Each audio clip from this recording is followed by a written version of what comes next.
நான் ஹீரோயினா இன்ட்ரோடியூஸ் ஆகும்போது எப்படி இருந்தேன் தெரியுமாங்க?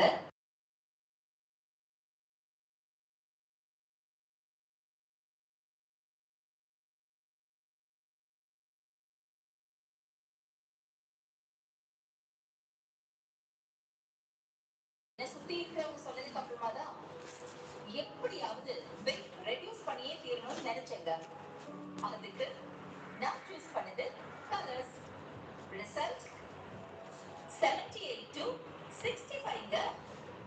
13 kgs நான் வெயிட் ரெடியூஸ் பண்ணிருக்கேன். நிறைய செலிபிரிட்டிஸ் கலர்ஸ்ல வெயிட் லாஸ் பண்ணி